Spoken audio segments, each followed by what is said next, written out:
अल्हम्दुलिल्लाह हमने सिवाय अल्लाह के आज तक कोई खौफ नहीं रखा है, ना पॉलिटिशियंस का रखा है, ना सरकारों का रखा है, ना किसी चीज़ का रखा है। जो फ़ारूक अहमद की जो क्वालिटी है वो है कि वो सब समाज को साथ में लेकर चलना चाहते हैं और इंशाल्लाह वही एमएलए बनेंगे। जी, फ़ारूक अहमद साहब पढ़े लिखे हैं और वो अच्छे घराने से ताल्लुक़ रखते हैं और वो ईमानदार। स्वागत है आपका द साउथ टाइम्स से। मैं हूं ज़ैद अहमद। आज मेरे साथ वंचित बहुजन आज़ादी कैंडिडेट फ़ारूक अहमद मौजूद है। तो फ़ारूक सर, जैसा कि अभी जो यहाँ पर आप प्रेस कॉन्फ्रेंस थी और यहाँ पर प्रोग्राम था, WPI जो नेशनल पार्टी है वो आपको आज यहाँ पर समर्थन दे रही है, तो कैसा महसूस कर रहे हैं? अल्हम्दुलिल्लाह बड़ी खुशी मसरत की बात है। इससे हिम्मत भी बढ़ी है, हौसला भी बढ़ा है, क्योंकि जब ये लड़ाई है ये कोई आसान लड़ाई नहीं है। ये पैसे वालों की, पैसों के दम पर चलने वाली लड़ाई है, धन शक्ति की लड़ाई है, धन शक्ति के ख़िलाफ़ ये लड़ाई है। और हमारे पास में ये जनशक्ति ही जो है उसका मुकाबला करने के लिए हमको लगता है कि ज़रूरी है।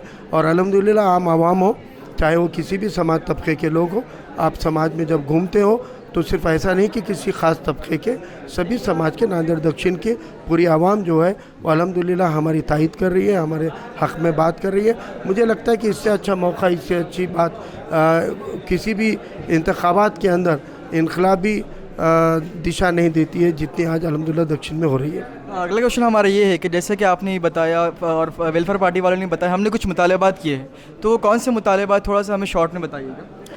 हर एक पब्लिक रिप्रेजेंटेटिव से, नुमाइंदे से जो आवाम उम्मीद करती है वो उम्मीदें हैं।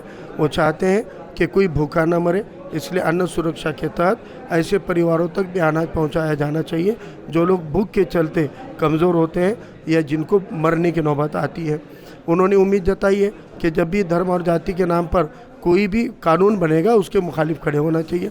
उन्होंने उम्मीद जताई है कि अपने शहर और ज़िले के अंदर लॉ एंड ऑर्डर रहनी चाहिए, दंगे फसाद का माहौल ना हो, इंडस्ट्रियल ग्रोथ यहाँ पे होनी चाहिए, लोगों को रोज़गार मिलना चाहिए, आला तालीम मिलनी चाहिए, KG से PG तक का जो एजुकेशन है ये फ्री में होना चाहिए और क्वालिटी एजुकेशन होना चाहिए, तालीम का मियार बढ़ना चाहिए। ऐसी उम्मीद जिनके लिए आप और हमारे जैसे लोग समाजी, सहाफ़ती और सियासी ज़िंदगी में जद्दोजहद करते हैं, वही उम्मीद है। और हमको लगता है उसी मकसद के लिए हम भी सोशो पॉलिटिकल फील्ड में आए। एक सवाल जो है वो दक्षिण में बहुत लोग उससे परेशान हो रहे हैं कि 2019 में जिस तरह यहाँ पर MIM और फ़ारूक अहमद खड़े थे और दूसरी भी दीगर पार्टीज़ थे, लेकिन इसमें क्या हुआ था कि मुसलमानों को वो डिवाइड हो गया था। इस बार भी उसी तरह हो रहा है कि MIM ने अपना कैंडिडेट दे दिए, तो इसके ऊपर आप क्या कहेंगे? देखिए, इन 5 साल में काम करते वक्त लोग हमसे यही तवक्को जताते थे कि भाई आप इसको कैसे रोकोगे। तो हमने उनको पहले भी कहा था, इसको रोकने का काम पॉलिटिकली नहीं होगा, इसका रोकने का काम कम्युनिटी लेवल पे करना पड़ेगा, आपको मुत्तहिद होना पड़ेगा। और अल्हम्दुलिल्लाह हमको लगता है कि आवाम ने 5 साल में, क्योंकि जैसे आपको याद आ गया, आवाम भी भूली नहीं है, 2019 में हम इस बिल से डसे गए हैं, ये एहसास आवाम को है। और ख़ास तौर से मुसलमानों को बांटने की साजिश के तहत जो कोशिश की गई है, तो उनको ये समझना चाहिए कि एक सच्चा मोमिन, एक मुसलमान एक बिल से दूसरी बार डसा नहीं जाता। मेरा आखिरी सवाल आपसे ये है कि जैसे 2019 में नांदेड़ के तमाम उलमा इकराम ने आपका समर्थन दिया था, तो क्या इस बार भी नांदेड़ के उलमा इकराम आपका समर्थन देंगे? इंशाल्लाह। देखिए, उलमा इकराम अपनी राय देते हैं, उलमा इकराम कोई पॉलिटिकल विंग नहीं है। उलमा इकराम अपने तासुरात बताते हैं, अपनी उम्मीदें जताते हैं, वो बताते हैं कि उनको क्या लगता है कि क्या होना चाहिए। और उलमा इकराम जो है हमारे सर का ताज है, और वो उनके दीनी जो उनकी महारतें होती है, दीनी स्टडी होती है, उसके तौर पर वो दुनिया को देखते हैं। और इसलिए वो उनकी उम्मीद रहती है, वो उनका एक ओपिनियन होता है जो वो रखते हैं। तो इंशाल्लाह मुझे लगता है कि पूरी सूरत हाल को ध्यान में रखते हुए हम हक़ के लिए लड़ रहे हैं। और हम कोई सिर्फ डायरेक्ट इलेक्शन में नहीं आए और अचानक हम आए नहीं हैं, अचानक ना हमने पार्टी आए, ना अचानक हमने कॉन्स्टिट्यूंसी चूज़ की, ना अचानक हमने फॉर्म भरा है। हम पूरे अज़ाइम के साथ में समाजी ज़िंदगी में काम कर रहे हैं। अल्हम्दुलिल्लाह नांदेड़ के आवाम को हमारे किरदार से, हमारे जो भी किरदार और काबिलियतें होती है वो अल्हम्दुलिल्लाह नांदेड़ की आवाम देख चुकी है, मान चुकी है। इसलिए उनको लगता है कि उनको इसी तरीके का एक नुमाइंदा चाहिए, तो उन्होंने अपनी राय बनाई है। तो अल्हम्दुलिल्लाह आवाम की भी और उलमाओं की भी दुआएं इंशाल्लाह हमारे साथ रहेगी। और ये हम इसरार नहीं कर सकते, लेकिन हम अपने तौर पर अपने आप को उलमा इकराम के सामने पेश करते आए हैं, अभी भी पेश करने तैयार हैं। हम अपने अज़ाइम, अपने इरादे, अपने किरदार और अपने काबिलियत के तौर पर जो भी उलमा इकराम को हमसे तस्दीक करनी हो, पूछना हो, बोलना हो, तो हम जब भी हमको वहाँ से हुक्म होगा हम पेश होकर उनको अपनी बाजू रखेंगे। क्योंकि ये कहा हज़रत अली का एक कौल है कि जब किसी को मुंतखब करने का वक्त आता है और आप देखो कि जो मुंतखब होने जा रहे हैं वो उनसे ज़्यादा आप काबिल हो, तो अपने आप को पेश करो। तो बस हम उसी कौल को फॉलो कर रहे हैं और हमको लगता है कि मौजूदा जो मैदान में कैंडिडेट है, इंशाल्लाह उन कैंडिडेट के अंदर हम सबसे ताकत से अपने अज़ाइम पर लड़ सकते हैं, आवाज़ उठा सकते हैं, बेबाकी के साथ हम बात रख सकते हैं। अल्हम्दुलिल्लाह हमने सिवाय अल्लाह के आज तक कोई खौफ नहीं रखा है, ना पॉलिटिशियंस का रखा है, ना सरकारों का रखा है, ना किसी चीज़ का रखा है। तो इंशाल्लाह बेबाक बेखौफ होकर हम लड़ना चाह रहे हैं और इंशाल्लाह हम उम्मीद करते हैं कि तमाम तबक़ात का हमको तायीद मिलेगी, वोट मिलेगा, सपोर्ट मिलेगा, दुआएं मिलेगी और उसी के दमखम पर इंशाल्लाह हम इस लड़ाई को जीतेंगे और 5 सालों तक आवाम के लिए एक मिसाली काम और एक इनकलाबी काम करने का हम इरादा रखते हैं। मेरे साथ रिफ़ा मुस्कान मौजूद है जो WPI के वुमेन प्रेसिडेंट है। जैसे कि आप लोग ने भी फ़ारूक अहमद वंचित बहुजन आघाड़ी को सपोर्ट किया है, तो क्यों सपोर्ट किया है? जी, असल में हमको ऐसे लगता है कि वो एक काबिल MLA बन सकते हैं, वेल एजुकेटेड है, ग्राउंड लेवल से काम किया उन्होंने।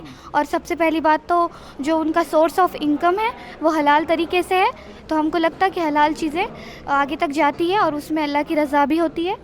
तो क्या मुतालबात दी, जैसे कि आप जब आप सपोर्ट कर रहे थे तो कुछ मुतालबात भी आपने उनसे किए, तो क्या वो कौन से मुतालबात थोड़ा शॉर्ट में बताइए? असल में जो उनके इंतखाबी मंशूर है तो वो माशाल्लाह से हमारे पार्टी के आइडियोलॉजी से मैच हो रहे हो, तो हमको लगा ठीक है हम लोगों की पार्टी के आइडियोलॉजी से वो चीज़ें मैच हो रही, तो हमको उनका सपोर्ट करना चाहिए। और जो दबे कुचले समाज के लोगों के साथ जो खड़े हैं वो, और जो हमारी पार्टी का भी जो आइडियोलॉजी है वो सेम है, तो हम चाहते कि पर्टिकुलर सिर्फ एक समाज का साथ देने से कोई जीत कर नहीं आता। जो फ़ारूक अहमद की जो क्वालिटी है वो है कि वो सब समाज को साथ में लेकर चलना चाहते हैं और इंशाल्लाह वही MLA बनेंगे इंशाल्लाह। मेरा सवाल आपसे ये है कि और भी कैंडिडेट नांदेड़ में जो दक्षिण में है, तो आपने उनका समर्थन क्यों नहीं किया? फ़ारूक अहमद को भी आप क्यों समर्थन दे रहे हैं? असल में वही बता रहे ना, वो लोग सिर्फ पर्टिकुलर कोई एक कम्युनिटी के ऊपर काम कर रहे। फ़ारूक अहमद का दलित, दबे कुचले, मजलूम लोगों का वोट है उनके पास, 30,000 वोट कन्फर्म है उनके, तो उनके जीत के आने के चांसेस ज़्यादा है, इसी वजह से हम उनका सपोर्ट कर रहे हैं। मेरा आखिरी सवाल आपसे है कि क्या अगर फ़ारूक अहमद जीत जाते हैं तो आप सबसे पहले उनसे क्या अपेक्षा रखते हैं, कौन से काम उन्हें करने चाहिए? और सबसे पहले तो हम क्वालिटी ऑफ एजुकेशन की बात करेंगे और जो क्या बोलेंगे KG से PG तक जो एजुकेशन है वो फ्री ऑफ कॉस्ट होनी चाहिए। सबसे पहले हमारा यही सजेशन रहेगा उनसे। जैसा कि अभी आप लोगों ने वंचित बहुजन आघाड़ी को अपना समर्थन दिया, तो वो क्यों समर्थन दिया आपने क्या एजेंडाज दिया अपना? जी, मैं सबसे पहले तो फ़ारूक अहमद साहब का बहुत शुक्रिया अदा करूंगा कि उन्होंने हमारे समर्थन के लिए आज मेज़बान होटल में आए, हमारी मीटिंग के लिए टाइम दिया और हमने फ़ारूक अहमद साहब से समर्थन में ये दिया है कि हमने तमाम मुसलमानों की लेकर और non Muslim Hindu, Buddha, SC ST जितने भी समाज है वो पूरे समाज के हमने उनसे के जो चीज़ें थी वो तलब किए हैं उनसे, आप असम्बली में जाके हमारी ये चीज़ें हमारे लिए अवेलेबल करेंगे। और हमारे अल्हम्दुलिल्लाह फ़ारूक अहमद साहब से हमारी party welfare party of India से किसी भी हालत में हम 10,000 वोट फ़ारूक अहमद साहब को असम्बली में दिलाएंगे। फ़ारूक अहमद से आप क्या तवक्कुआत रखते हैं? जी, फ़ारूक अहमद साहब एक बेबाक नेता हैं, हर मज़हब का उनको इल्म है, हर चीज़ का उनको इल्म है, इसलिए हमने फ़ारूक अहमद साहब से तवक्को रखी है कि उनको ये साल असम्बली में भेजें।